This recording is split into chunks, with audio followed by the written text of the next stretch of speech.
Yo, it's Guido coming at you with a Tactics Talk, guys. Last week we talked a lot about capping. One of the things I mentioned in one of those videos was screening a cap to enable your team to finish out the cap. Set the conditions, right? We're going to set the conditions for the cap. Something we talk a lot about in the military. If you want to do goal X, you got to set the conditions to do it, right? If you don't do the preliminary things required to make the goal successful, the goal is likely to not be successful. Now, I had to actually, excuse me, walk away from the game right here.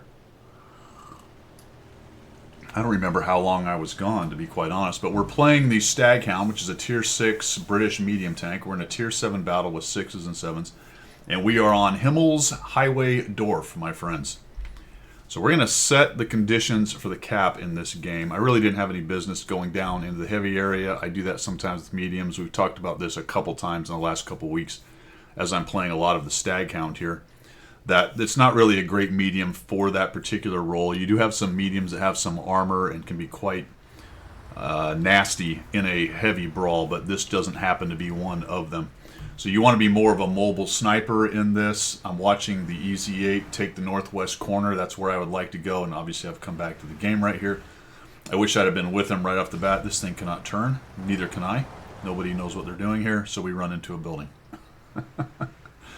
We find the LTG. I'm really hoping our guys can kill him. Now, let's take a look at this particular situation on the map. If you look at the mini-map down here, see what we got going on over here. Oh, man, I'm just in the way, man. Let me just scooch. Let me scooch out of the way there. You see their LTG is down the middle, but look at the 5916. He's got himself into a bush right there. This is actually pretty impressive for the 5916 to have got there, not get killed, and not be seen by the LTG. He has a massive amount of vision on that northern part of the map, to include the edge where the Panther is over here. I absolutely love that position. That is hard.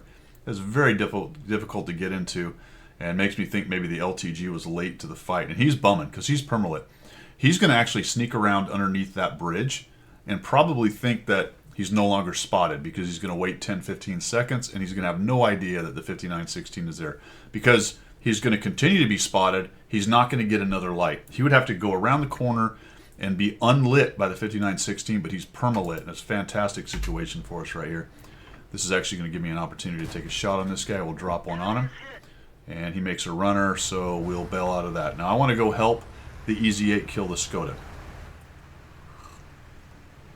We finally have some guys pushing down into the town. It was a bit of a late developing kind of situation, so we're going to pay attention to that. This is very much a map where you very often have to go back if the other flank dies. It just happens a lot on this map. So we've got the Skoda T40 right there. The EZ8's attempting to kill off the LTG, so I'm really hoping that happens pretty quickly. We're going to come up here and see if we can shoot this guy. Got a piece of him. We get out of there. We get away with it. That's a nice trade, but unfortunately now the enemy team knows I'm here. The LTG dies, so if we just pause for a second again, take a look at the mini-map over here, you can tell that we're in great situation. Kill the Skoda off, and we own so much of the map, except that maybe down there in the town, things could be getting a little dicey with a singular T29. However, if you look at the enemy team, they really don't have that much. The Panther is all the way over on the cap, so their Tier 7 is over there. Their T43 is dead. That's another of their Tier 7s. So we're going to look here to try to get rid of this guy. We'll just aim in and put a shot into him.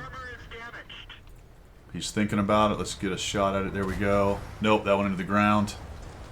Skoda's making a runner. Oh, brakes, get back.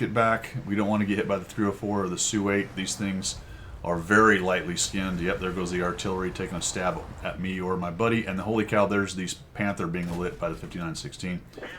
Another thing going our way is the 25-2 is YOLOing into the middle. Very dumb.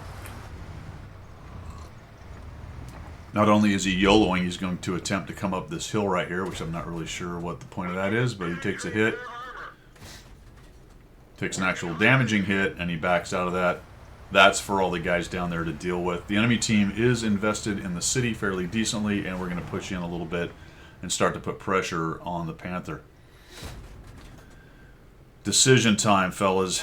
Do I go back because I'm probably going to have a problem at the cap? or do I continue to push because we have a good situation over here? For the moment, I'm going to continue to push. I've also got a significant number of snippers back here to help me. The Dicker Match, the Max, the 25-2. Got a couple light tanks down here. We just killed their 25-2. So this is certainly a case where we can start put a little bit of pressure on their cap. See if we can't clean up some of their artillery and any campers back here. Keeping a real close eye on what's going on down there in the southeast, because I don't want our cap to get pushed while we're dicking around over here. And if we run into a bunch of resistance here, we don't want to keep pushing in and dying. However, we got some guys lit. There's the Panther. He's being a little bit silly. Artillery's not really paying attention to me. Panther's getting hammered. I like it. Come up here, maybe shoot that down. Didn't really help very much. We'll hope that Panther dies. Something saw me. If we look back there, the Sturb. So I know the Sturb is camping. I already took a stab. We'll slap him. Oh, look at this. We got all kinds of guys lit. Shoot the RD. Why not? There we go. Now we've got the Jackson lit, and this is what you wanted to do here, is come up on this edge or right where I was earlier. I didn't get quite close enough to burn through on the Jackson and start seeing that guy, but we're really starting to lay it on these fellas. We're grabbing up some assist. We're killing dudes that are making runners right here. And if we look at the map, we're in a really good situation. We did lose our T-29, so we're keeping an eye on what's going on back at our cap. Still, though, we've got a couple guys camping. The Yag Panther's back there. The 12T is pushing in, so we'll just keep working this side. I get the light tanks up here, so we're going to have really good vision control on these dudes. That guy dies. All right, now, crunch time. This gets tricky. It's still a relatively even game. I can tell that some of their tanks are coming back. The 25 TAT is there. I would really expect the Cheeto, maybe the Tiger, maybe all of them to kind of come back towards the cap. So how do we make this cap work? I know these dudes are going to commit right here. So a lot of times you'll see me just say, you know what, you're on your own. I'm going to swing back around and help. But I'm looking at this and I'm thinking, you know what, our best chance here is probably to put cap pressure on these guys. But we need people to go ahead and make sure that the enemy team just can't come up and over on this ridge. And I'll talk more about that when we get there. And shred the guys who might be capping. We're still looking at the 25/2 getting up here. Here comes the Dicker Max. The 1357 is sitting there. So I see the two scouts going, and I'm going to move forward as well momentarily over to here, because I'm still a little bit worried about how many of their tanks are going to come boiling up over that hill right at the moment. Because I see the 5916 swirling with the AT, I don't think there's too much that's real close right now. I get lit. There's the 12T. We'd love to get rid of that guy. Oh, crap. All right, there's a VC. Take a stab at him. Didn't work. He shoots me. I miss, make them miss by moving, and here they come, right? You can see the purple tanks over on the east side of the map are starting to filter back this way, so what we're going to do is we're going to screen. And that's setting the conditions right here. We have a T-43 sitting on cap. The Dicker Max, I guess, is getting some supporting fire there. Hold down. We've got two scouts keeping these guys lit, plus me, a medium, and we're just going to keep on doing what we can do to keep this T-43 from being killed. If we all sat back on the cap, it would be capping faster, but this is going to miss, unfortunately. But at the same time, it leaves this ridge open for the enemy tanks to come up over and spot. So I'm just going to sit here and harass these guys as they attempt to decap us.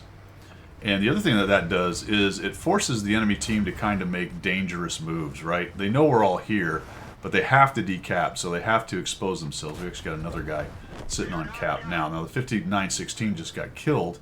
We got two on cap. Their AMX 12T is looking to reset them. I really should have prioritized the 12T because I get thumped by the Firefly. The 12T dies, thank goodness. The Firefly misses. I get him. Then I'm going to try to sneak up here. I do get hit by the Cheeto, who must be running a small gun, actually. I didn't notice that until right now because I only took 139 from his AP, and that is definitely the stock gun on the Cheeto, which hurt them. So we screen that cap. We keep them busy enough that they can't come over and just kill us right there, and I'm able to crank it up to 1,864 damage and 864 assist right there. Now, was my particular screening move the only thing that helped win that game? No, we were well on our way, I would say. Between the two light tanks doing a nice job, doing a bit of forward screening, and myself right there to get more shots on these guys, sort of forcing them to come up and over and expose themselves both to our guys on the cap and us right up underneath them. That's a good night. That's a really nice little example of teamwork on a team, on guys who are kind of understanding the assignment. Honestly, you could have gone with the T-43 pushing up with us, but here's the thing about that. That's not putting the pressure on the cap. Like, people hear that siren going off and they really feel like, hey man, I have to push up and over. I gotta force my hand on these guys that are up forward here. I need to kill them, and then I can move on to the cap because I can't quite see everything I want to see over the cap. That gives us an opportunity, gives the guys on the back and the cap an opportunity to shoot them, and forces the enemy team to make potentially bad decisions because they're in a time crunch. So there you go. A couple examples in the last couple weeks of cap pressure and how that can help your team win. Some of the things you want to think about while you're doing the capping thing. We talked about me on the cap last time. This time the forward and the screen, setting the conditions for a win. That's all I've got for today, guys. I hope you have a good one. We will see you.